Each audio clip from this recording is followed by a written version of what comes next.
నమస్కారం. స్వస్తిక్ మిర్చి range of masala సోమకారం ఈ కార్యక్రమానికి స్వాగతం. రమల శాస్త్రం అంటే పాచికల ద్వారా మీ జాతకపర సమస్యలకి పరిష్కారాన్ని అందించడానికి రమల శాస్త్ర ప్రావీణ్యులు ఆధ్యాత్మికవేత్త జ్యోతిష్ విద్వాన్ డాక్టర్ దేవిశ్రీ గురూజీ గారు మనతో ఉన్నారు. వారిని అడిగి మన సమస్యలన్నిటికీ కూడా చక్కటి పరిష్కారాలు తెలుసుకుందాం. నమస్కారం గురూజీ. బ్రహ్మోస్మి. గురూజీ, ముందుగా ఈరోజు ఏం తెలియజేయబోతున్నారు? శ్రీ గురుభ్యో నమః. హరి ఓం. గురు బ్రహ్మ గురు విష్ణు గురుదేవో మహేశ్వర గురు సాక్షాత్ పరబ్రహ్మ తస్మై శ్రీ గురువే నమః. గురువే సర్వలోకానాం విషజే భవరోగిణాం నితయే సర్వ విద్యానాం దక్షిణామూర్తయే నమః. ఆదిశేషాయ నమస్తుభ్యం అనంతఫలదాయకం నమోస్తు పద్మనాభాయ నాగానాం పతయే నమః. దదిచంక తుషారాభం క్షీరోదార్ణవ సంభవం నమామి శశినం సోమం శంభో మూర్కటభూషణం. ఓం సర్వే జనభ్యో మహాజనభ్యో మాతృపితృదేవతభ్యో ఆచార్యదేవతభ్యో నమో నమః. హరి ఓం. ఈరోజు సోమవారం, చాలా విశేషమైన రోజు.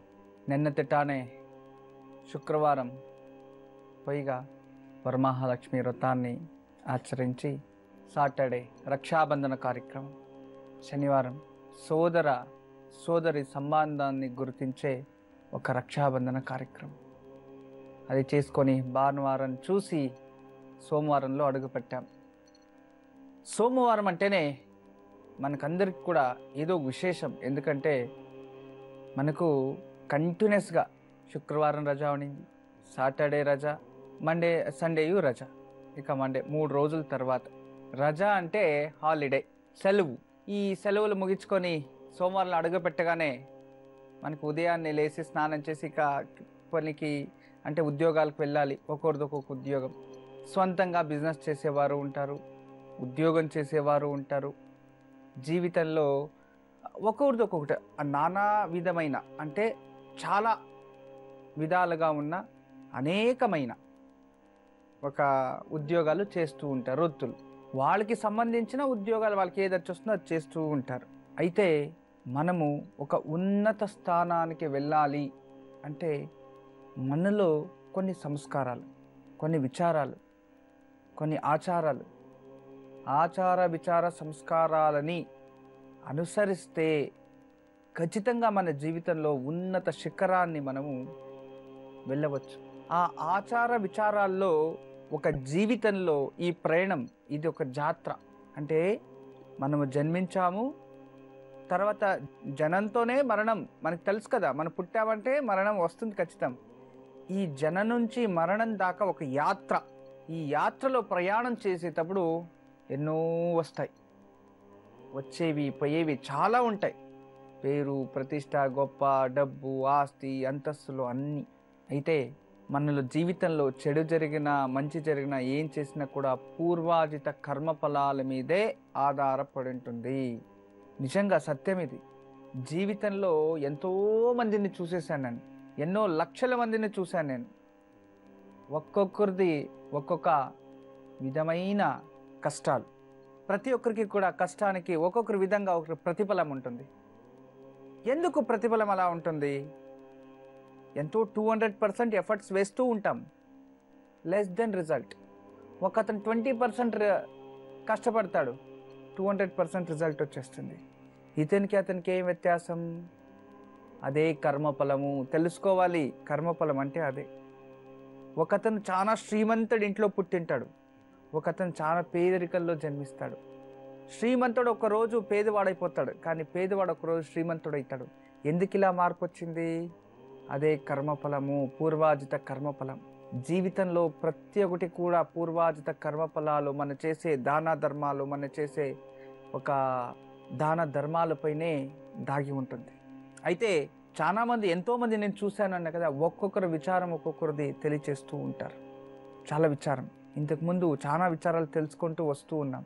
అయితే రీసెంట్గా ఒక చాలా పేద బ్రాహ్మణుడు నా దగ్గరకు వచ్చాడు. ఆ బ్రాహ్మణుడు చాలా మంచతును, ఎన్నో పూజలు, పునస్కారాలు, హోమాలు, యాగాలు ఎంతోమందికి తృప్తి చేశాడు, హోమాలు చేశాడు. విద్వత్ చాలా ఉంది అతను. అంటే అతను ఆగమ విద్వత్లో చాలా మంచి పేరు ప్రతిష్ట, రాజపురోహితుడే అనుకోవాలి. అంత ఒక విద్వత్తున్న ఒక మహాపురోహితుడు. పురోహితుడు అంటే ఏం తెలుసునా? పురా అంటే ఏంటి? పురా అంటే విలేజ్, పురా అంటే ఊరు, పురా అంటే ఒక గ్రామం. పురోహితులు, హితులు అంటే మన మంచిని కోరేవారు. పురహితులు. చూడండి, పురోహితులు అంటే గ్రామాన్ని ప్రజలు, గ్రామంలో ఉన్న అందరినీ కూడా మంచిగా ఉండాలి అనే కోరుకునే ఏకైక వ్యక్తులు పురోహితులు అనేసారు వాళ్ళు. అవును కదా? అలాంటి ఒక పురోహితులు మా దగ్గరకు వచ్చారు. వచ్చి కొన్ని విచారాలు చర్చించాం. దాన్ని వినిన తర్వాత చాలా బాధేసింది. అంటే మనం ప్రపంచాన్ని మంచి దావలా తీసుకెళ్ళాలి అని ఎంత ప్రయత్నించినా కూడా చెడు దావలా వచ్చే రాక్షసులు ఆ మంచి దావను అడ్డేస్తున్నారు. దాన్ని మొదలు ఆ ఒక చెడు దావని తొలగించుకోవాలి. అంటే ఇప్పుడు నేను చెప్పేది మీరు అర్థంగా చేసుకోవాలి. సత్యంగా మన జీవితంలో ఈ జననం నుంచి మరణం దాకా యాత్ర అనేది ఉంది కదా, దీంట్లో ఎన్నో మంచి పనులు చేయాలన్నా కూడా మనతో చెడు మార్గాల్ని చేయించే ఒక దుష్ట శక్తి అనేది మన వెంట పడుతూ ఉంటుంది. అది ఎక్కడో మనకు తెలియకుండా మనలో చేరుకున్న చేయిచ్చేస్తుంది. అలాంటివి రాకూడదు అంటే మనం ఎలా ఉండాలి తెలుసుకోవాలి కదా. అది తెలుసుకోవాలంటే అంతకుముందు ఈరోజు మొదటి అదృష్ట కాలర్ ఎవరో వాళ్ళతో మాట్లాడదాం. గురూజీ, మాధవి కాలర్ లైన్లో ఉన్నారు, వారితో మాట్లాడదాం. నమస్కారం అండి మాధవి గారు. నమస్తే అండి. నమస్తే అండి. ఎవరి గురించి తెలుసుకోవాలనుకుంటున్నారు? మా హస్బెండ్ గురించి అండి. తప్పకుండా అండి. మీ హస్బెండ్ పేరు, నక్షత్రం చెప్పండి. వెంకటరామ కోటేశ్వరరావు, పునర్వసు నక్షత్రము. సరేనండి, మాట్లాడండి. Date of birth. నమస్తే తల్లి. నమస్కారం గురుజీ, మీ పాద పద్మాలకి శతకోటి వందనాలు స్వామీజీ. మా ఆశీస్సులు ఉంటాయమ్మా. మీ కాల్ గురించి చాలా ఎదురు చూస్తున్నాం గురుజీ. ఈరోజు కలిసి చాలా వచ్చింది. ప్రాబ్లం. ఎన్ని సంవత్సరాలు అయింది తల్లి మ్యారేజ్ అయ్యి? మ్యారేజ్ 15 years అవుతుంది సార్ గురుజీ. పునర్వాసు నక్షత్రము, మిథున రాశి, గురు మహాదశలో జన్మించారు. 7వ తారీఖు సెప్టెంబర్ 69. సరే తల్లి. ఏం ఉద్యోగం మార్నింగ్ చేస్తారు? 6 జాబే, కానీ అది బిజినెస్ టైప్ ఉంటుంది గురుజీ. కాటన్ దానిలో సంబంధించి. ఓకే. ఎందుకంటే వీళ్ళ జన్మ జాతకంలో దశమ స్థానాధిపతి శని దృష్టితో ఉన్నాడు ఉద్యోగ స్థానంలో. అంటే వీళ్ళకి ఇప్పుడే కాదు తల్లి, ఆ మ్యారేజ్ అయినప్పటి నుంచి, అంటే సప్తమ స్థానం మ్యారేజ్ అయినప్పటి నుంచినే, మ్యారేజ్ కాకముందు అప్పటి నుంచినే ఇతను కష్ట జీవితంలోనే ఉన్నాడు. బట్ జాతకంలో కొన్ని పరిహారాలు చేసుకుంటే ఖచ్చితంగా ఇతనికి రాజయోగం వస్తుంది తల్లి. ఎందుకంటే ఇతను పుట్టినప్పటి నుంచి ఇప్పటిదాకా రాజయోగం అనేది చూసే ఉండలేదు పాపం. ఎప్పుడు కష్టాలు, ఎప్పుడు ప్రశాంతత లేదు, ఎప్పుడు బిజీయే. మళ్ళీ చూడ్డానికి ఉద్యోగం ఉంది, చెప్పుకోవడానికి భార్య, పిల్లలు అంతా ఉంది, కానీ అనుభవించడానికి ఏముండదు ఇతనికి. అర్థమైంది కదమ్మా? అలా ఉంటుంది పరిస్థితి. సరే తల్లి, ఇప్పుడు ఒక ప్రాబ్లం ఫేస్ చేస్తున్నారు. చెప్పండి తల్లి. ఎప్పుడు కూడా కరెక్ట్ గానే ఉంటారు, మిస్టేక్ అనేది ఉండదు చేసే దానిలో. అంటే ఇప్పుడు కొంతమంది మీద అంతా జరిగింది, ఈయన కూడా అందులో ఇరుక్కున్నారు. దానిలోంచి బయటపడతామా లేదా? సరే, నీకోసం ప్రశ్న శాస్త్ర ప్రకారం ఇంకొకసారి నేను ఖచ్చితంగా బయటపడతారు. దీనికి కొన్ని పరిహారాలు చెప్తాను, అది చేయండి. ఎందుకంటే జాతకంలోనే చూపించాను కదా అపవాదాలు, అవమానాలు వస్తాయని. ఇంతకుముందు తెలిసే అదే జరుగుతుంది, అందుకే ఇది వచ్చింది. అంటే మిత్రద్రోహం, బంధన యోగం. ఇక్కడ చూడండి, మిత్రులు ద్రోహం చేసి బంధన యోగం అంటే అర్థమైంది కదా, అలాంటి దాటి వచ్చేస్తుంది. అందువలన మీ భర్త చేతిలో ప్రతి గురువారం నరసింహస్వామి ఎక్కడైనా ఉంటే ఆ నరసింహస్వామికి ప్రార్థన చేసి, నరసింహస్వామి దేవాలయంలో గురువారం రోజు పసుపు రంగు గుడ్డలు, అంటే షర్ట్ కావచ్చు ఏదైనా ఒకటి, పసుపు రంగు గుడ్డ ఒకటి ధారణ చేసి, దేవాలయం 18 ప్రదక్షిణలు చేసి, దేవాలయం బయటే నెయ్యి దీపం వెలిగించి, సంపంగి పూలతో నరసింహస్వామి అర్చించింది అయితే ఆ శత్రుత్వం వెళ్ళిపోయి నీ భర్త పైన కళంక దోషం దూరమై నీ భర్త నిర్దోషిగా నీ చేతులకు వస్తాడు తల్లి. నేను చెప్పింది 18 వారాలు చేయాలి. ఇలా చేయండి, ఖచ్చితంగా శుభవార్త మాకు త్వరలోనే మీరు తెలియచేయగలరు. ఎప్పుడు మా ఆశిస్తుంటుందమ్మా, తప్పకుండా నీకు మంచిది జరుగుతుంది. నేను చెప్పింది నీ భర్త చేతిలో చేయించు. నువ్వు కూడా ప్రతిరోజు ఇంట్లో కాలభైరవాష్టకం ఉదయం 8 సార్లు, రాత్రి 8 సార్లు, సాయంత్రం 8 సార్లు పారాయణం చేసుకోండి. అమ్మవారు దేవాలయంలో 18 రోజులు ఒక్కరోజు కూడా మిస్ కాకుండా వెళ్ళి అమ్మవారి దేవాలయానికి 5 ప్రదక్షిణలు చేసి అక్కడ ఒక నేతి దీపం వెలిగించరా తల్లి, నీకు మంచిదవుతుంది. ఎప్పుడు మా ఆశిస్తుంటాయమ్మా. నమస్తే. గురూజీ, మీ దగ్గరికి వచ్చిన పురోహితుని గురించి తెలియజేస్తున్నారు. చాలా మంచి విచారం, ఇది తెలుసుకోవాలి. అతను రాజపురోహితుడు. ఎంతోమంది అతని దగ్గర దాదాపు 100 మంది శిష్యవర్గం ఉంది. అయ్యా, నిజంగా నేను మనస్ఫూర్తిగా మిమ్మల్ని మెంచించడానికి నేను చెప్తలేదు, మేం చెప్తున్నాము. నిజంగా మాకి గౌరవం లభిస్తుంది.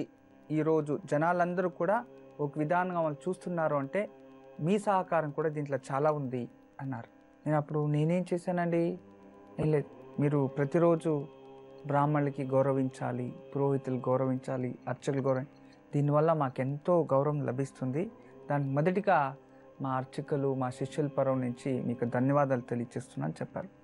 సరే కూర్చోండి అని మాట్లాడుతున్నాను. వాళ్ళది ఏదో పర్సనల్ విచారానికి వచ్చారు వాళ్ళు. ఆ టైంలో ఒక మాట చెప్పారు వాళ్ళు.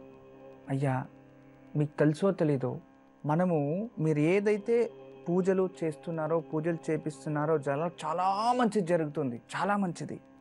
మా ఒక విశేషంగా బ్రాహ్మణులు అని తీసుకుంటే చాలామంది చాలా కష్టాల్లో ఉన్నారయ్యా, చాలామంది. మేము చెప్పుకోలేము. ఎందుకు చెప్పుకోలేమని చెప్పండి? మేము చెప్పుకుంటే మేము ఎక్కడ తగ్గిపోతామో అని బాధ. ఇప్పుడు నాకు తెలుసు, మీ కాళ్ళని వచ్చి పట్టుకున్నాను. నా విద్వత్తు నా ఇది లేదు, నాకు గురువు అనిపించారో నేను వచ్చాను, నేను పట్టుకున్నాను అంతే. అయితే మాలోనే కొందరు ఉంటారు, వాళ్ళకి అహంకార స్వభావం. ఎందుకు వేరేవాడి కాళ్ళు పట్టుకోవాలి, ఎందుకు వేరేవాళ్ళు నమస్కారం చేయాలి, వాడికన్నా ఏం గొప్ప. మీరే చెప్తుంటారు గురువు కాదు, మానకి మించిన మాను ఇంకొకటి ఉంటుంది. ఎంతో గురువులు, ఎందరో మహానుభావులు ప్రపంచంలో. అలా మనం అనుకుంటా లేదు అందరూ. కానీ ఇదంతా కూడా సాధారణ భాషలు చక్కగా మీరు ఎంతోమందికి వాళ్ళకి అర్థమయ్యేలా తెలియచేస్తున్నారు. అది మీ ఒక దీంట్లో దాటిలో అది చక్కగా అందరికీ అర్థమవుతుంది. ఎంతో దేవాలయాలు అభివృద్ధి అయ్యాయి, ఎన్నో దేవస్థానాల్లో మంచిగా భక్తులు ఎంతోమంది సంతోషంగా ఉన్నారు. ప్రతి ఇంట్లో దీపం వెలుగుతుంది. ఈరోజు మన సనాతన ధర్మాన్ని ఉద్ధరించడానికి మీరు వచ్చారయ్యా అని ఇలాగే చాలా వచ్చింది. అయితే ఈ ఒక విచారం మధ్యలో వాళ్ళు చెప్పారు, ఎంతోమంది ఎన్నో కష్టాల్లో ఉన్నారు, పిల్లలకి పెళ్ళిళ్ళు అవుతా లేదు. సరే, మేము ఇంతంతా ప్రజలు చేవా దేవుడి కృత్తి అంతా చేస్తున్నాం కదా, ఎంతోమందికి పెళ్ళిళ్ళు లేదు, ఆగిపోయాయి. భర్తలు లేదు, తండ్రి లేదు, తల్లి లేదు. ఇలా ఎంతోమందికి ఉంది, లక్షలాది మంది. అయితే ఆ లక్షల్లో ఒక్కరికి మాత్రమే అన్ని భగవంతుడు ఇస్తున్నాడు. ఎందుకు ఇస్తున్నాడంటే ఆ ఒక్కడు పాపము పుణ్యము అని ఆలోచిస్తున్నాడు. అందుకే అతను బాగున్నాడయ్యా. కానీ ఎంతోమంది ఇలా బతకడానికి ఒక దారి అని ఒక్కొక్కరు ఒకటి చేసుకున్నారు కదా. ప్రపంచాన్ని ఉద్ధరిస్తున్నా, ప్రపంచాన్ని కాపాడుతున్నా, మేము ఇంతన్నా చేస్తున్నా మా కష్టాలు దూరం అవుతలేదు, దీనికి ఏదైనా పరిహారం మీరు చెప్పాలి అని అడిగారు. తర్వాత అతను పర్సనల్ కూడా కొన్ని మాటలు జరిగాయి పాపం. అంటే అంత విద్వాంసులకు కూడా భగవంతుడు పరీక్షలు చేస్తాడు. ఆ పరీక్ష అనేది అలా ఉంటుంది అనేది చూడండి. జీవితంలో పరీక్ష అనేది ప్రతి ఒక్కరికి ఉంటుంది. దేవుడికి కూడా పరీక్ష తప్పలేదు, అవును కదా. సాక్షాత్ మహావిష్ణువే దశావతారాలు, శ్రీరాముడు శ్రీకృష్ణ అవతారం, వామన అవతారం, నరసింహ అవతారం, ఎన్ని అవతారాల్లో ఎన్ని కష్టాలు ఇవన్నీ చూసాం మనం. అంతా అతను లీలాజాలమే. అయినా కూడా ఆ ఒక పరిస్థితి అనేది వస్తుంది కదా, అందులో మనకు తెలుసుకోవాలి, జీవితంలో ప్రతి ఒక్క మనిషికి కూడా జీవితంలో కష్టాలనేది సహజము. కానీ ఆ కష్టాలన్నీ దూరం అయిపోవాలంటే ఏదో ఒక తెలియని మార్గం ఉంది. ఆ మార్గం ఏది అనేది తెలుసుకోవాలి. దాన్ని కూడా తెలియచేస్తాను. అంతకుముందు మరొక కాలర్తో మాట్లాడదాం. గురూజీ, కాకినాడ నుంచి సరస్వతి కాలర్ లైన్లో ఉన్నారు, వారితో మాట్లాడదాం. నమస్కారం అండి సరస్వతి గారు. నమస్తే తల్లి. నమస్తే అండి. ఎవరి గురించి తెలుసుకోవాలనుకుంటున్నారు? అమ్మ పెదబాబు సురేష్ కుమార్ తల్లి. తప్పకుండా అండి. నక్షత్రం చెప్పండి. నక్షత్రం తెలియదు తల్లి. పుట్టిన డేట్ ఆఫ్ బర్త్ చెప్తాను తల్లి. 11/1/76 తల్లి. 11/1/1976. 1976 తల్లి. పుట్టిన సమయం ఆదివారం ఉదయం 11:16 పుట్టాడు తల్లి. ఉదయం 11:16. అవును తల్లి. సరేనండి, మాట్లాడండి గురూజీతో. నమస్తే అమ్మా. నమస్కారం గురువు గారు. నమస్తే తల్లి. గురువు గారు, నాకు బిడ్డలు ఎవరు సెటిల్మెంట్ అవ్వలేదు గురువు. బిడ్డలకు పెళ్ళిళ్ళు కూడా అవ్వలేదు గురువు గారు. తండ్రి లేని పిల్లలు గురువు గారు. ఎంతమంది పిల్లలు మీకు? నాకు 5 సంతానం గురువు గారు. చిన్న బాబు లేడు గురువు గారు. 3 బాబులు, పాప ఉన్నది గురువు గారు. ఇప్పుడు ఎవరికి పెళ్ళిళ్ళు కాలేదా? ఎవరికి కాలేదు గురువు గారు ఇప్పుడు వరకు. మీ కులదైవం ఎవరు తల్లి? ప్రేయర్కి వెళ్తాను గురువు గారు. అమ్మా, ప్రేయర్కి వెళ్తారా? అవును గురువు గారు, ప్రార్థనకి వెళ్తాం గురువు సరే గారు. తల్లి, మంచిది మంచిది. నేను కొన్ని పరిహారాలు చెప్తాను తల్లి, చేయండి. అలాగే గురువు గారు. ఎందుకంటే అబ్బాయి మంచి జాతకంలో జన్మించాడు. కొన్ని సర్పదోషం ఉంది. మీ కుటుంబంలో ఇంతకు ముందు ఎవరైనా వ్యవసాయం చేసేవాళ్ళు ఉండేవారమ్మా? చేసేవారంట గురువు గారు. మా భర్త గారు తండ్రి తాతలు వాళ్ళు వ్యవసాయం ఎందుకంటే మీ భర్త గారి తండ్రి తాతగారు ఎవరో సర్పహత్య చేశారు. మీ భర్త లేదా వాళ్ళ నాన్న. అది మీ భర్త కూడా. మీ భర్త నుంచి మీ పిల్లలు మొత్తం అందరికీ వచ్చేసింది. ఒక దేవతా సర్పహత్య. ఆ సర్పశాపం ఉండదాని వల్ల మీ కుటుంబంలో చూడండి, పెద్ద బాబుకు లేదు, చిన్న బాబుకు లేదు, మూడో బాబుకు లేదు, అమ్మాయికి లేదు, ఆఖరి పిల్లోడు లేనే లేదు. ఎవరికి మంగళకారం జరగలేదు. ఈ లైఫ్లో ఎవరూ సెటిల్మెంట్గా లేదు. అంటే ఏదో తెలియని కర్మ మనల్ని వెంటాడుతూ ఉండని తల్లి. మీకు దగ్గరలో నదీ తీరం ఎక్కడైనా ఉందా అమ్మా? కాలంలో ఉన్నాయి గురువు గారు. సరే తల్లి, నేను కొన్ని పరిహారం చెప్తాను. అబ్బాయి చేస్తాడు కదా? నేనే చెయ్యాలేమో గురువు గారు, చెప్పండి గురువు గారు. సరే, మా ఇంట్లో మంగళ కార్యం జరగాలి అనుకుని మనసులో ప్రార్థన చేసుకొని ఏదైనా ఒక రాగి కాసు దొరుకుతుంది కదా? రాగి కాసు తూటు ఉన్నది దొరుకుతుంది. అది తూటు ఉండాలి, ఓళ్ళు ఉండాలి. ఒక కాయిన్కి ఓళ్ళు ఉండాలి, తూట. ఆ ఒక రాగి కాసును తీసుకొని మీ చేతిలో పట్టుకొని ఆ కాలు నీళ్లు ప్రవహించే నదిలో ఏదో దాంట్లో మా కుటుంబంలో అందరికీ వివాహం జరగాలి, మా కుటుంబంకున్న దోషం వెళ్ళిపోవాలని ప్రతి శుక్రవారం మధ్యాహ్నము ఒక దాదాపు 1 గంట నుంచి 3 గంటల లోపు ఆ సమయంలో ఆ కాలువలో వదిలేసి రావాలి. ఇలా 16 వారాలు చేసుకొని ప్రతి ఆదివారం సాయంత్రము మీరు ఎలాగో ప్రేయర్ చేసేకి వెళ్తారు కదా, అక్కడ ఒక మీ 16 క్యాండిల్స్ తీసుకెళ్ళండి. మీరేం తీసుకెళ్తారో దీపాలు అవి తీసుకెళ్ళి వాటిని వెలిగించేసి ఎవరైనా వయసైన వారికి వృద్ధులకి ఏదైనా పళ్ళు పలహారం తీసుకెళ్ళి మాకి అనుగ్రహం కావాలి, మాకి గురువు అనుగ్రహం కావాలి, మా కుటుంబంలో ఉన్న దోషమన్నీ తొలగిపోవాలని ఆ పలహారం అంటే ఆ పళ్ళు పలహారాలు ఎవరికైనా వృద్ధులకి పంచిపెట్టండి. తర్వాత ప్రతి మంగళవారం ఏదైనా దవస ధాన్యాలు 3 రకాల ధాన్యాలు 3 రకాలు కలిపేయాలి. ఈ బియ్యం కానీ, ఒడ్లు కానీ, రాగలు కానీ ఇలాంటివి ఏదైనా దవస ధాన్యాలు 3 కలిపేసి దాన్ని లైట్గా వేయించేయాలి. అంటే వేడి చేసుకోవాలి. అలా చేసుకొని వాటిని తీసుకెళ్ళి ఏదైనా దూరంగా పక్షులకు వేయాలి. ఆ పక్షులకు వేసేటప్పుడు మాకున్న దోషము సర్పదోషం అన్నీ వెళ్ళిపోవాలి, ఇవన్నీ కూడా మాకు మంచిది కావాలి, మా ఇంట్లో మంగళకార్యం జరగాలి అని మంగళవారం అలా చేయాలి. నెలకొక్కసారి అమావాస్య రోజు దగ్గరలో ఎక్కడైనా ఈ అందలు పిల్లలు కావచ్చు, కళ్ళు లేని వారు కావచ్చు, లేదా ఇలాంటి ఏదైనా అంగవికలు ఎవరైనా ఉంటే వాళ్ళకి భోజనం పెట్టండి, ఒక 2కో 3కో. ఇలా ఒక 5 మాసాలు చేయించండి తల్లి. నేను చెప్పిన జాగ్రత్తగా విని చక్కగా మీరు చేసింది అయితే ఖచ్చితంగా 3-4 మాసాల లోపే మీ ఇంట్లో శుభకార్యం జరుగుతుంది. మీరేమీ భయపడకండి. మీ మొదటి అబ్బాయికి సురేష్కి ఇక 3 మాసాల్లో ద్వితీయ పుత్రిక తూర్పు దిశ నుంచి వస్తాడు. ఖచ్చితంగా పెళ్ళవుతుంది, మంచిదవుతుంది తల్లి. ఎప్పుడు మా ఆశీస్సులు ఉంటాయమ్మా. నమస్తే. గురూజీ, హైదరాబాద్ నుంచి ఉమా కాలర్ లైన్లో ఉన్నారు, వారితో మాట్లాడదాం. హలో. నమస్తే అండి. నమస్తే అండి ఉమా గారు, ఎవరి గురించి తెలుసుకోవాలనుకుంటున్నారు? మ్యామ్ మా హస్బెండ్ గురించి తెలుసుకోవాలనుకున్నాను మ్యామ్. తప్పకుండా అండి. మీ హస్బెండ్ పేరు, నక్షత్రం చెప్పండి. చంద్రశేఖర్ అండి. డేట్ ఆఫ్ బర్త్ అండి, నక్షత్రం లేదు. చెప్పండి. 14/8/1963. 14/8/1963. మధ్యాహ్నం 2:34 PM. మధ్యాహ్నం 2:34 అవును మ్యామ్. సరేనండి, మాట్లాడండి గురూజీతో. నమస్తే తల్లి. నమస్తే సార్. గురూజీ నాకు షివరింగ్ అవుతుంది మాట్లాడాలంటే. గురూజీ పాదాలకు వందనాలు. గురూజీ మదర్ టంగ్ మరాఠీ, తెలుగు మాట్లాడాలి కరెక్ట్ గా, అయినా అర్థం చేసుకుంటాను గురూజీ. గురూజీ మా హస్బెండ్ గురించి తెలుసుకోవాలండి. ఓకే, మీకు తెలుగు వచ్చా కరెక్ట్ గా? వచ్చు వచ్చు. ఓకే, మీ mother language? Mother tongue Marathi అండి. ఓకే రైట్, మాట్లాడండి, పర్వాలేదు, తెలుగునే. గురూజీ మా మ్యారేజ్ 24 years అవుతుందండి. ఇప్పుడు మా హస్బెండ్ కి ఏ బిజినెస్ సక్సెస్ లేదు గురూజీ. అయితే స్టార్టింగ్ లో అయితే పెళ్ళయింది లాస్ అయింది, పెళ్ళయింది లాస్ అయింది అనేది బాధ నాకు చాలా ఉంది గురూజీ. ఇవాళ వరకు అదే ఉంది. అయినా ఏదో ఫైనాన్స్ అని అది అనేది చేస్తూనే వస్తున్నాము. పిల్లలు ఒక ఆమె డిగ్రీ, ఒక ఆమె ఇంటర్, ఒక ఆమెది ఎంగేజ్మెంట్ అయింది గురూజీ. ఇప్పుడు పెళ్లి అంటే ఎట్లనో టెన్షన్ అయిపోతుంది గురూజీ. ఒక చిన్న సపోర్ట్ లేదు ఫ్యామిలీలో. ఏ దాని గురించి అయినా ఈ హస్బెండ్ కి నేను లాస్ చేస్తున్నాను అనే బాధనే ఉంది గురూజీ నాకు. ఇప్పుడు ఒక్క బిజినెస్ ఒక సక్సెస్ అనేది లేదు గురూజీ.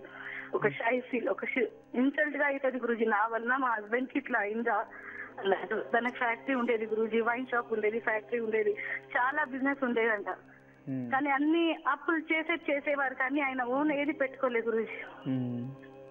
ఇప్పుడు ఏం చేయాలి, ఎట్లా చేయాలి, చాలా ఉన్నాయి గురూజీ. ఇప్పుడు మీతో మాట్లాడంటే ఏం చెప్పాలో నాకు అర్థమవుతుంది. సక్సెస్ ఇది నిజమ్మా అది అబద్ధమ్మా మీతో మాట్లాడేదని నాకు చాలా సంతోషం ఉంది గురూజీ. సరే తల్లి, ఎందుకంటే మీ భర్త నిజంగా జాతకం బాగుంది. మృగశిర నక్షత్రము, వృషభ రాశిలో బుధవారం రోజు జన్మించారు. జాతకం అయితే చాలా బాగుంది, కానీ జాతకంలోనే దోషం ఉంది తల్లి. మీరు అనుకోన్నట్టు మీరు వివాహమైన తర్వాత అతను కష్టం వచ్చింది అని దయచేసి అలా ఫీల్ అవ్వకండి. మీలో ఏ దోషం లేదు. మీరు ఉన్నదానికే తినడానికన్నా భోజనం ఉంది. అర్థమైంది కదా? అది కరెక్ట్ గురూజీ. అది మీరు లేకుండా అంటే తినడానికి కూడా లేకుండా అయిపోయేది. అలాంటి పరిస్థితులు వచ్చాయి. ఎందుకంటే అతను జన్మజాతంలో పూర్వాజిత కర్మఫలం వల్ల అతను కష్టపడుతూనే ఉన్నాడు. అతని జీవితంలో ఇప్పటిదాకా ఎవరు సపోర్టు లేదు. అప్పులు చేయడం వేయడం, అభివృద్ధి కావాలి, అది నష్టపోవడం. అప్పులకి అప్పులు 1 లక్ష రూపాయలది 1 కోటి వరకు వెళ్ళిందే వరకు అతను కష్టపడి అప్పు తీరిపాను అనేది ఏమైనా ఉంటే చెప్పండి చూద్దాం. ఏం లేదు. అలా ఉన్నప్పుడు వేరే వాళ్ళెవరో మోసం చేస్తే దానికి మీ పైన ఎందుకు అలా బాధ్యత వహించుకుంటారో అలా మాట్లాడకూడదు ఎప్పుడు. ఎందుకంటే జాతకంలోనే దోషం వచ్చింది. పంచమ స్థానం పూర్వపుణ్యస్థానాన్ని చూపిస్తుంది. పూర్వపుణ్యస్థానంలో పాపగ్రహాలు శనితో ఉన్నాడు. అంటే ఇప్పుడు వెనుక జన్మ నుంచి కర్మఫలం ఎక్కువ తెచ్చిండడం వల్ల ఇక్కడ కష్టాలని అనుభవిస్తూ ఉన్నాడు అంతే. అయితే ఈ ఒక పూర్వపుణ్యస్థానాన్ని చూసే దానికి పరిహారం చేసుకుంటే చక్కగా ఇంకా అభివృద్ధి అవ్వచ్చు. మీరేమి భయపడకండి. ప్రతి ఒక్కదానికి జీవితంలో ఫుల్ స్టాప్ అనేది ఉంటుంది తల్లి. నేను కొన్ని పరిహారాలు చెప్తాను, అది చేయమని చెప్పండి. ప్రతి బుధవారము పచ్చరంగ గుడ్డ బ్లౌజ్ పీస్ కాటన్ది. తర్వాత పెసరు పప్పు కాదు, పెసరు 100 గ్రాములు. ఆకు వక్క 2 అరటిపళ్ళు చేతిలో పెట్టుకొని మహావిష్ణు దేవాలయం అంటే రాముల వారు కావచ్చు, విష్ణు దేవాలయం, వెంకటేశ్వర ఏదైనా సరే దేవాలయాన్ని 5 ప్రదక్షిణలు చేసి దాన్ని దానం ఇవ్వాలి. ఇలా 16 బుధవారాలు చేయమని చెప్పండి. ప్రతి శనివారం ఆంజనేయ స్వామి దేవాలయానికి వెళ్ళి ఆంజనేయ స్వామికి సింధూరంతో అభిషేకం ఒక 16 శనివారాలు చేయించండి. మీరింట్లో ప్రతిరోజు సాయంత్రం ఉదయం 6 నుండి 7 లోపు స్నానం చేసి దేవుడు గదిలో కూర్చొని నెయ్యి దీపం వెలిగించి మహాలక్ష్మికి ఈ ఒక మల్లె పుష్పాలు ఏదైనా సుగంధభరితమైన పుష్పాలు సమర్పించి కనకదార స్తోత్రం పఠించండి. మళ్ళీ సాయంత్రం సంధ్యాకాలంలో ఇలాగే కనకదార స్తోత్రం పఠించాలి. ఉదయము స్నానం చేయాలి, సాయంత్రము స్నానం చేయాలి. 48 రోజులు జాగ్రత్తగా మీరు చేసిందే అయితే ఖచ్చితంగా మీ కుటుంబంలో ఉన్న దోషం వెళ్ళిపోతుంది. అమ్మాయికి పెళ్లి చేయగలరు, ఇతను కూడా జీవితంలో అభివృద్ధి అవుతాడు. మీకు అనుకూలమైతే కొల్లాపూర్ మహాలక్ష్మి దేవాలయం ఒక్కిత వెళ్ళి అక్కడ దర్శనం చేసుకొని ఆ కొల్లాపూర్ మహాలక్ష్మి ముందు తాబేలి ఉంటుంది, టాటాయిస్ తాబేలి అమ్మవారు. మీరేం చేయాలంటే ఏదైనా ఒక వస్త్రంలో కావచ్చు, ఏదైనా ఒక పుస్తకంలో కావచ్చు, ఒక వెండి నాణ్యం కానీ లేదంటే బంగారు నాణ్యం కానీ అందులో పెట్టేసి ఆ దేవుడి ముందు పెట్టి పూజించి దాన్ని తీసుకువచ్చి ఒక సిల్క్ అంటే పట్టు బట్టలో దాన్ని కట్టి ఇంట్లో పెట్టి దాన్ని పూజ చేస్తూ ఉండండి. మీ ఇంట్లో ఉన్న దారిద్ర్యం అంతా దూరం అయిపోయి రోజు రోజుకి అభివృద్ధి అనేది వచ్చేస్తుంది. నేను చెప్పించేయండి తల్లి, ఎప్పుడు మా ఆశీస్సులు ఉంటాయమ్మా. తప్పకుండా నేను చెప్పించేసింది అయితే మీకు త్వరలోనే మంచిది జరుగుతుంది. నమస్తే. గురూజీ, తిరుపతి నుంచి సత్యనారాయణ కాలర్ లైన్లో ఉన్నారు, వారితో మాట్లాడదాం. నమస్తే అండి సత్యనారాయణ గారు, ఎవరి గురించి తెలుసుకోవాలనుకుంటున్నారు? మా అబ్బాయి గురించి మేడం. తప్పకుండా అండి. మీ అబ్బాయి పేరు, నక్షత్రం చెప్పండి. అరుణ్ కుమార్, నక్షత్రం నెలలు 16/2/86 మేడం. 16/2/1986. అవును మేడం. పుట్టిన సమయం 11 మేడం. ఉదయం 11 గంటలకా? అవును మేడం. సరేనండి, మాట్లాడాను గురూజీతో. నమస్కారం అండి. నమస్తే గురుగారు, మీ పాదాలు నమస్కారం. మా ఆశీస్సులో ఉంటుంది. అబ్బాయి కృతికా నక్షత్రం మేష 1వ పాదం మేషరాశిలో జన్మించారు. అవును నమస్కారం. కృతికా నక్షత్రం 1వ పాదం మేషరాశి. ఏం చదువుకున్నాడు అబ్బాయి? డిగ్రీ చదువుకున్నాడు మేడం స్వామి.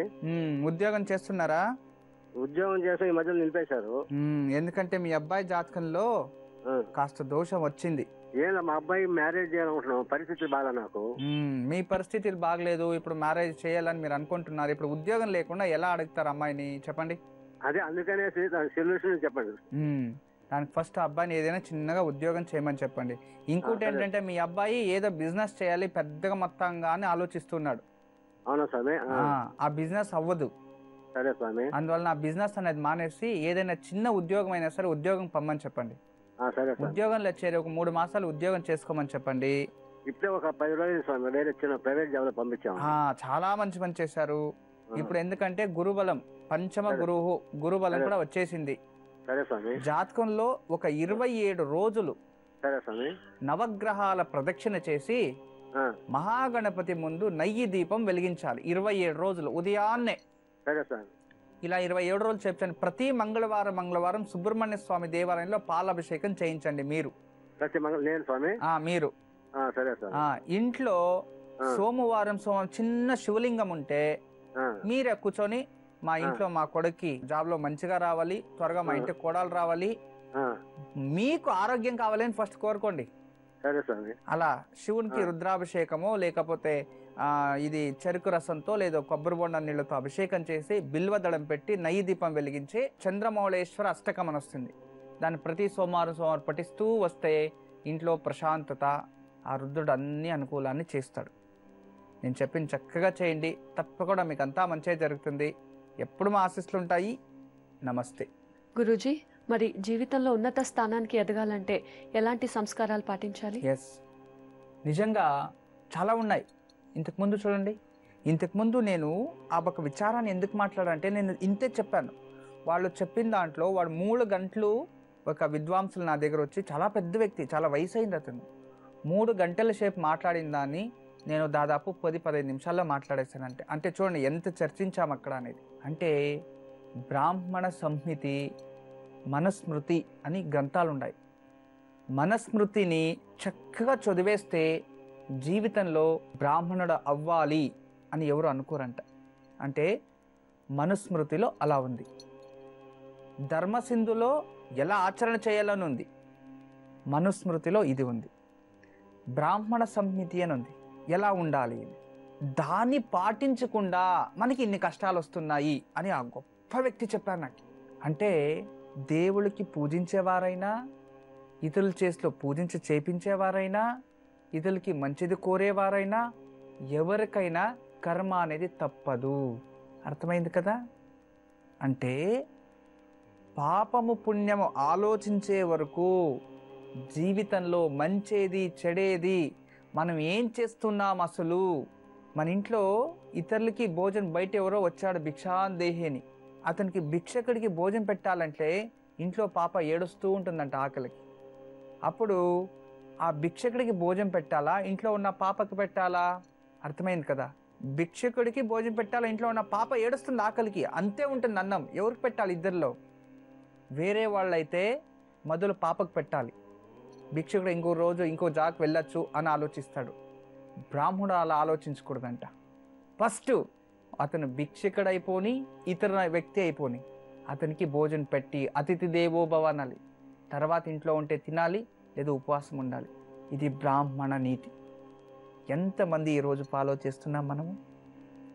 లేదు. అంటే కొన్ని విచారాలు తెలుసుకుంటే భయమేస్తుంది.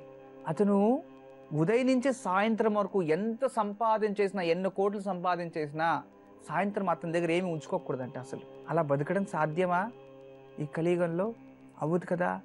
ఇంతంతా నీతి నియమాలు ఉన్నప్పుడు ఆ ఒక దారిని మనం ఎన్నుకుంటే ఎన్ని కష్టాలు వస్తాయి. అవి పాటిస్తా లేదా అందుకు కష్టాలు వస్తున్నాయి. ఆ పాటిస్తే మనకి ఎవరు రెస్పెక్ట్ ఇవ్వరు. అవును కదా. ఇప్పుడు ఇంద్రుని ఎందుకు గౌరవిస్తాము? అతని దగ్గర ఐరావతం ఉందని. అవును కదా. అంటే ఇక్కడ ఏం చెప్తుందంటే విద్య అనేది భూషణం, విద్య అనేది లక్షణము, విద్య అనేది అహంకారం కావాలి. కానీ లోపలున్న అహంకారాన్ని బయట పెట్టరాదు. కొన్ని ఇలాగే చర్చలు వచ్చాయి. చాప్టర్ ఇక్కడ మానేస్తాం. చాలా బాధేస్తుంది నాకు కొన్ని విచారాలు తెలుసుకొని. అంటే నేను ఏం చెప్తున్నా అంటే జీవితంలో మంచివారు చెడువారు అందరూ ఉంటారు ప్రపంచంలో. కానీ ఎప్పుడు కూడా మనం మంచిగానే ఆలోచించాలి. ఎలా ఉంటుందంటే ప్రపంచము శత్రువుల్ని, మనం హిందీలో ఒక వర్డ్ ఉంది దుష్మన్. అవును కదా. దుష్మన్. దుష్మన్ కహా హే అంటే దుష్మన్ మేరా బగల్ మే హే అనంట. చూడండి, ఇది సామెత హిందీలో.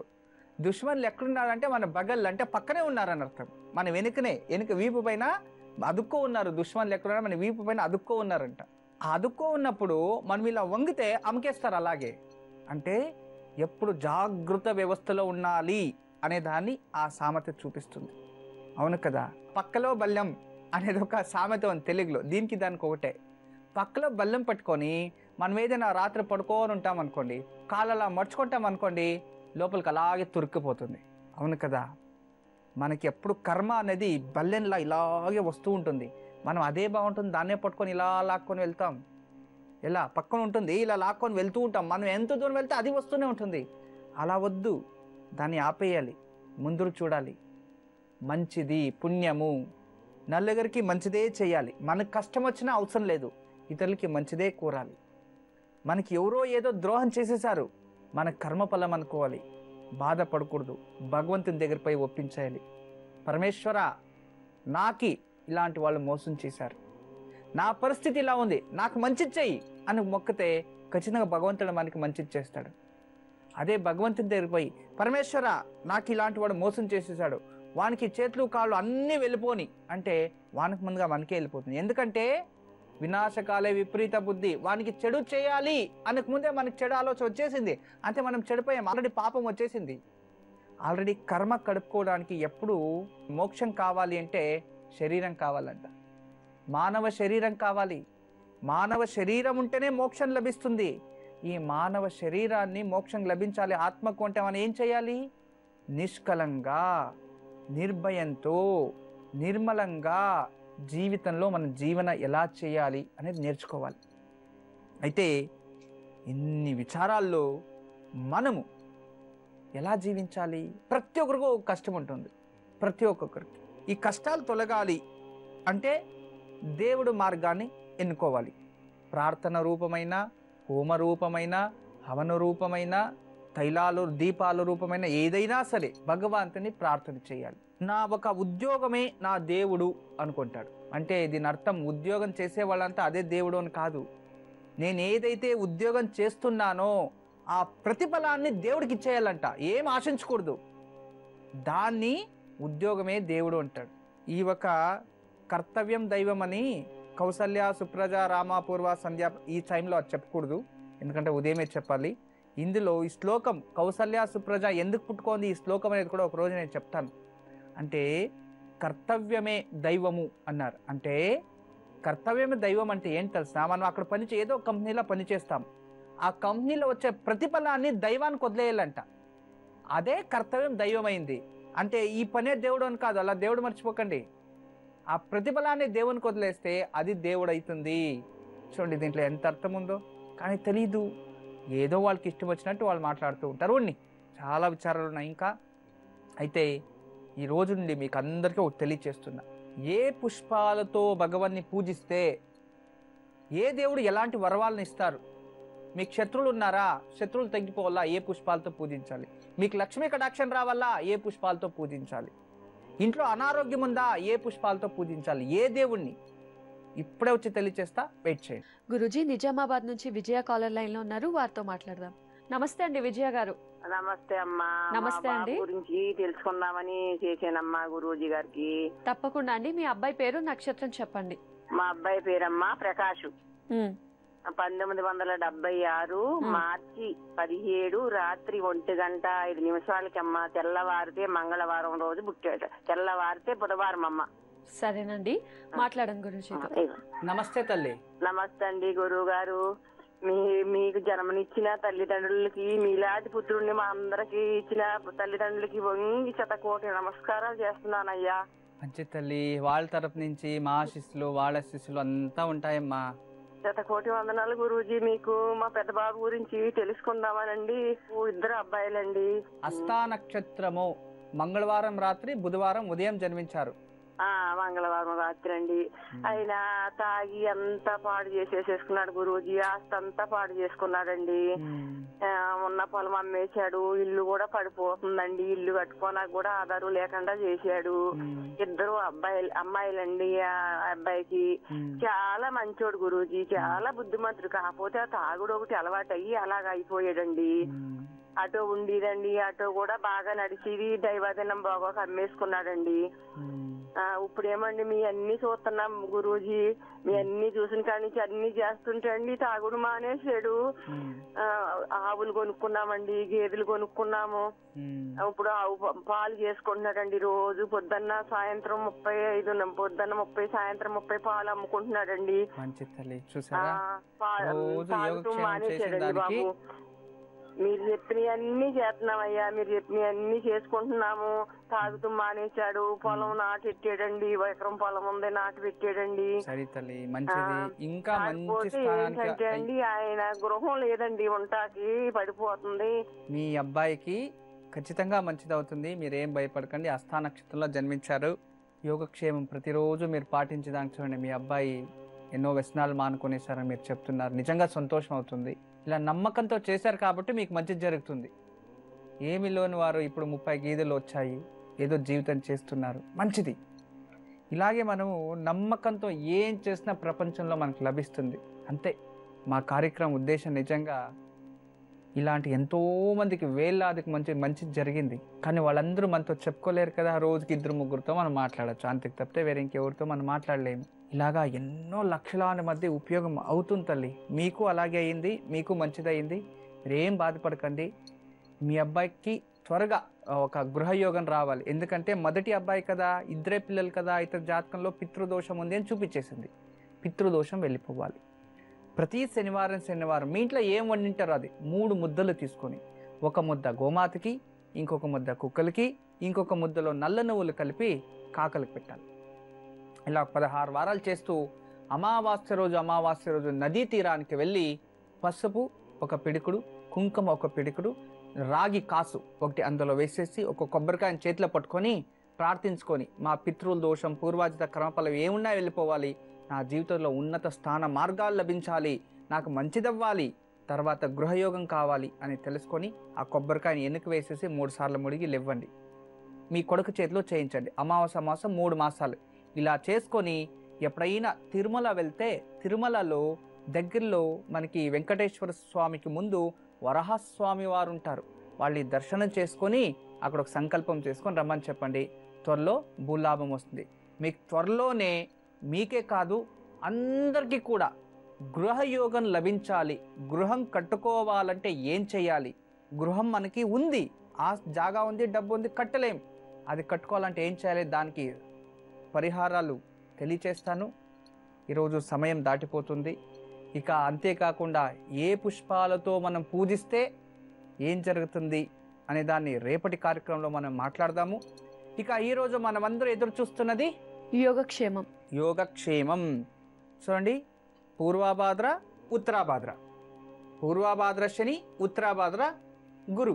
చూడండి ఇక్కడ గురువు నుంచి శనికి మనం మార్పాటు అవుతున్నాం. పూర్వభాద్ర గురువు, ఉత్తరాభాద్ర శని. శని దశ ఈరోజు మధ్యాహ్నంపై గురు దశ స్టార్ట్ అవుతుంది. నక్షత్రాలు ద్వితీయ వేరు ఈరోజు సోమవారం.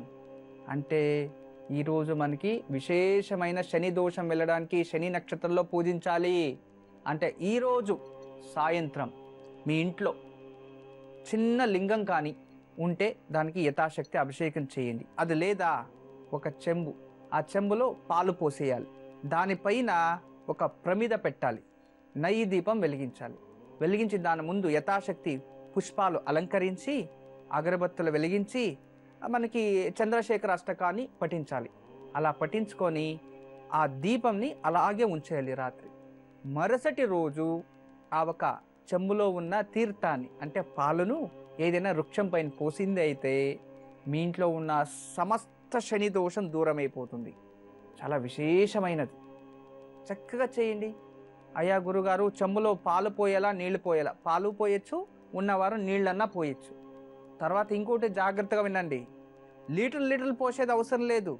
కాస్త 10 ml అయినా చాలు. అర్థమైంది కదా? 1 లీటర్ పోసి ఎత్తుకోపోయి వృక్షానికి పోసేయకండి.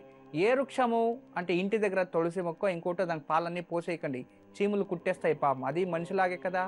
ఏదైనా చెట్టు పైన, ఏదైనా నీళ్లలో పోసేయడము, ఇలా ఎక్కడైనా చేయొచ్చు. ఇలా చక్కగా చేసిందైతే ఖచ్చితంగా మీకు ఎలాంటి శని దోషం ఉన్నా దూరం అయిపోతుంది. ఇదే ఈనాటి అద్భుతమైన యోగక్షేమం. ఈరోజు సాయంత్రం ఇంట్లో శివలింగానికి అభిషేకం చేసి యథాశక్తి పూజించి చంద్రశేఖరాష్టకం పఠించాలి. ఇంట్లో శివలింగం లేనివారు ఒక చెంబులో పాలు పోసి చెంబు పైన మట్టి పిరమిద పెట్టి నేతి దీపం వెలిగించాలి. యథాశక్తి పూజించి చంద్రశేఖరాష్టకం పఠించాలి. మర్నాడు అభిషేక జలం లేదా పాలని ఏదైనా వృక్షానికి పోయాలి. ఇలా చేయటం వల్ల శని దోష నివృత్తి. చంద్రశేఖర చంద్రశేఖర చంద్రశేఖర రక్షమాం.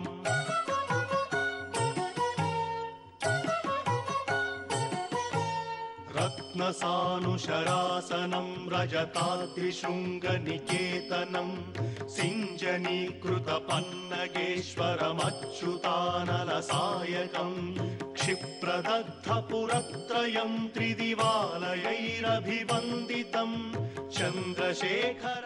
గురూజీ, చక్కటి యోగక్షేమం ఎన్నో వివరాలు తెలియజేశారు. మీకు చాలా ధన్యవాదాలు. సర్వే జనా సుఖినో భవంతు, లోకా సమస్త సన్మంగళాని భవంతు. బ్రహ్మోస్మి. చూశారు కదండి, ఇది నాటి స్వస్తిక్ మిర్చి రేంజ్ ఆఫ్ మసాలా సోంకారం. మళ్ళీ కార్యక్రమంలో కలుసుకుందాం. నమస్కారం.